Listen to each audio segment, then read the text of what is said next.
Hello again. Welcome back to Metroid the game, also known as Metroid Zero Mission. I did some reading on the Metroid series, and it turns out that there was a manga that came out apparently, because I wanted to know the chronological order of the Metroid games, even though I was pretty sure I knew. Games like Prime I wasn't totally sure about, and sure enough, Prime is weird. I think apparently it's between the first and second games, which is kind of strange, but I guess makes sense, maybe, I don't know. I think it also counts as a side thing, it's technically not the same series, or it's not in the same timeline.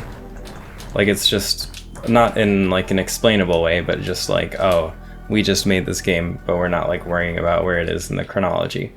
I could be wrong, but basically Metroid Prime technically happens between Metroid 1 and Metroid 2, and then there's the manga, which apparently isn't canon or something, and then that's before everything. Ooh, cutscene. Space pirates, I think. And they basically, I don't know what they do. Oh, it's Ridley. It's the big man. I love him. He looks so cool. He makes an angry face. I think he's the next boss, the next major boss I have to kill.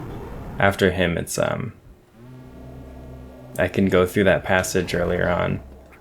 Ooh, but yeah, one thing that I thought I might actually do is I think I will play the Metroid Prime series, but after I finish all with the 2D Metroids, because the Metroid Prime series, actually somebody's made a hack where you can play them with mouse and keyboard. And I think I would rather do that than play it with literally any other configuration. Let me just make sure there's no secret here, because there totally would be. No, okay. So yeah, I'm excited to do that because I actually really like the atmosphere of the first game, and I don't remember if I played through the second game, but I think I might have said that I don't like the games, and to some degree that's true, but it's mainly just that I never found them very accessible, and finicking with the controls kind of made it, because I played the GameCube versions, and finicking with the controls all the time kind of made it very, what's the word? Made it very clunky for me.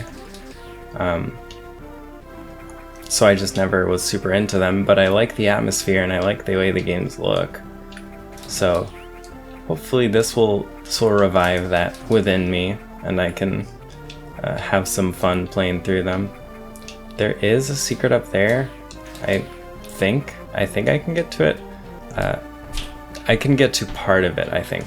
The other part I have to use a really special trick to get here, and I may or may not do it. But it allows you to get the super missile early if you do it early, or as soon as possible. Yeah, just a missile tank over here. I might as well grab them as I go. There are some that I avoided yeah, this is the secret. There are some that I avoided grabbing, and that was because it was just not worth spending the time getting them. Because sometimes I would rather just walk past it and keep a good pace rather than try and get all the cool items and stuff. As long as we can keep building our resources as time goes on. I'm not going to save just yet. I'm going to go down here, fall down the pit, the classic Metroid big corridor, big hallway. Oh, I also found there's a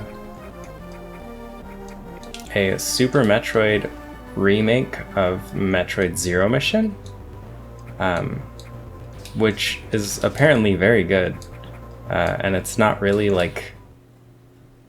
you would think that it's kind of like a remake of Metroid Zero Mission in Super Metroid, but it's more, apparently it's more original than that. Like, it has more original stuff in it than you would think. So I'll be maybe playing that eventually, I don't know. But in this level we can go through the wall. Oh shoot. Alright, I messed it up. But I might be able to salvage it. Okay, yeah. Nope. Okay, messed it up. We have to run through this wall. Or through this doorway.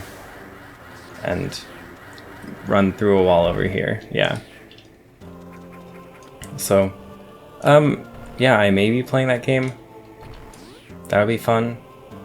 I know that with the next game in the Metroid series, AM2R, or which is Metroid 2, but it's a fan remake, I am just going to be playing that blind because it just,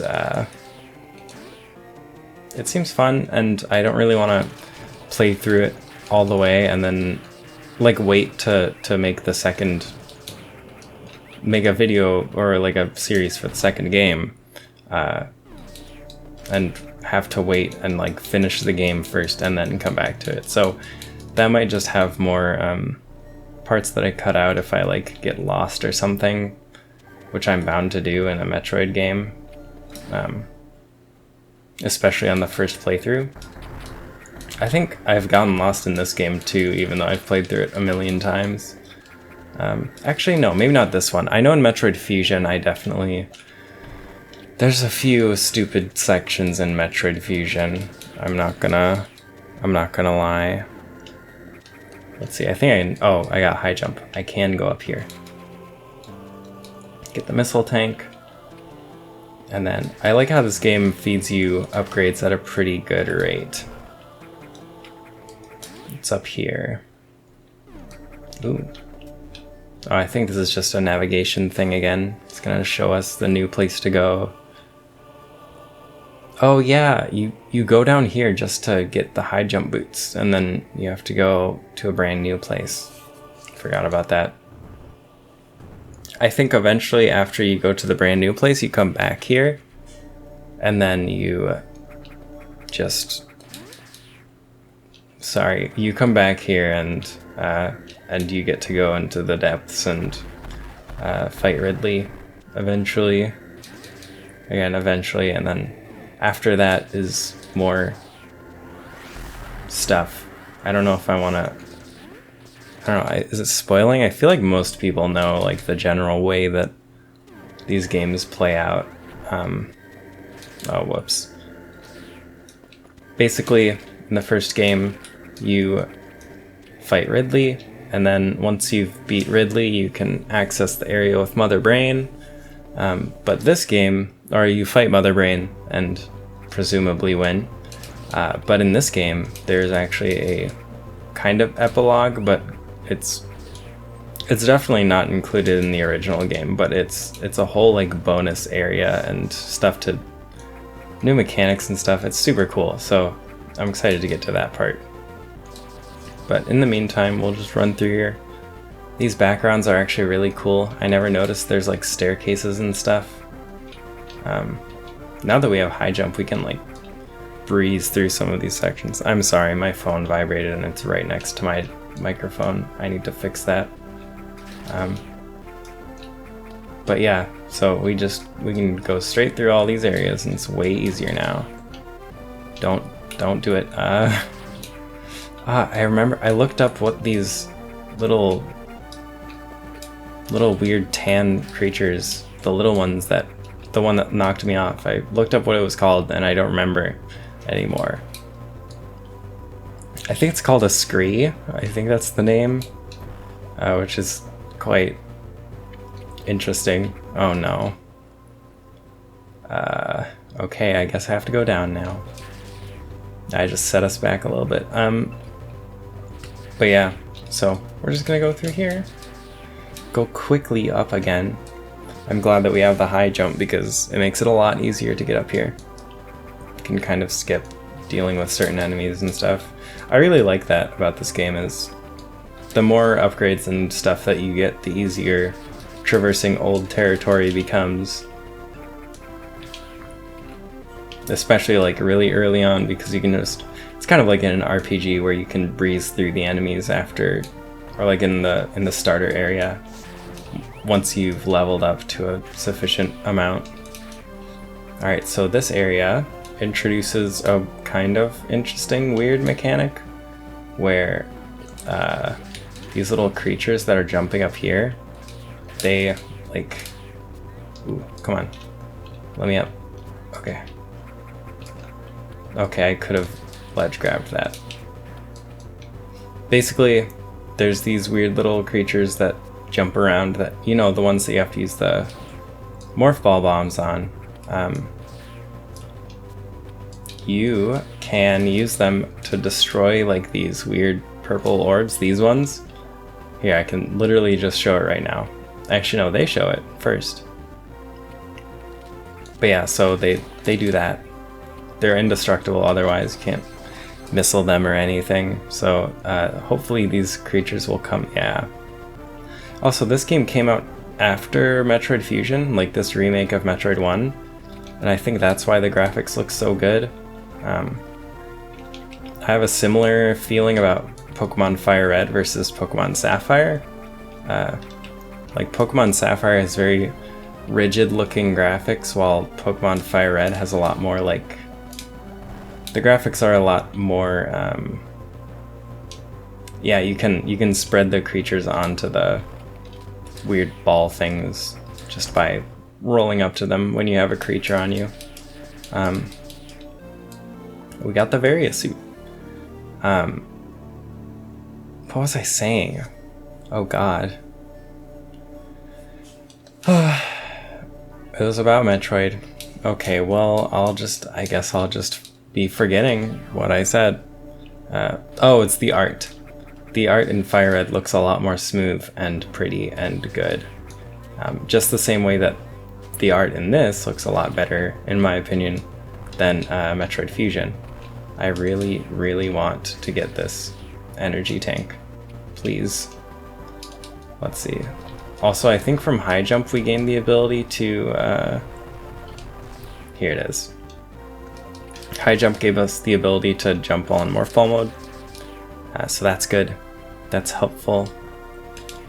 Get the energy tank. In some places you can kind of cheat and turn into morph ball like before reaching a certain point, and you wouldn't have to use morph ball, but in this one you do. Or in a lot of these things you kind of do have to just use the morph ball jump if you don't, and if you don't have it, like you can't just cheat your way out of it. You can get to this area early though, if you have the ice beam but no high jump, and then you can shoot those little spinny guys and with the ice beam and jump on top of them in order to get to that high spot. I don't remember where the game told me to go next. I think it actually will tell me to go somewhere once I get through this. So here's some beautiful health cicadas, or whatever these flying creatures are. I like their design. They look kind of cool. Oh yeah, there's like this little area which you wouldn't be able to get to if you did, well, you know, I'm kind of not sure about what I was about to say, so I'm not going to. I'm gonna almost get stuck. Hello friends, we're gonna make something funny happen. Spread onto this for me. Yes. Good gremlins. My gremlins are more powerful than I could ever imagined. Alright, we get up here, sit on this guy, sit on his lap, and he tells us, go back to Norfair. Yeah, okay. I can't wait. Yeah, so you go to Norfair and then you come back and then you go back to Norfair. I don't know why they did it like that. Maybe that's how it was in the original game actually. I'm not totally sure. I never played the original game, and I tried. I did my best to play through the original game, but I was like, this game's graphics are very old and the gameplay is very old, and I would kind of rather not. It's not that the graphics are old, it's just that the graphics were not pleasing to the eye, really. I think that's a major distinction in graphics for games. Like, a game can look old as long as it's not... As long as it looks good, it's not really a hindrance to the game if it looks old. Like Katamari or Dead Space or probably a lot of other games that I can't think of. Alright, going here. Going here. Going to this door. And go to the save room. Hello, save room. Let us save. Yes.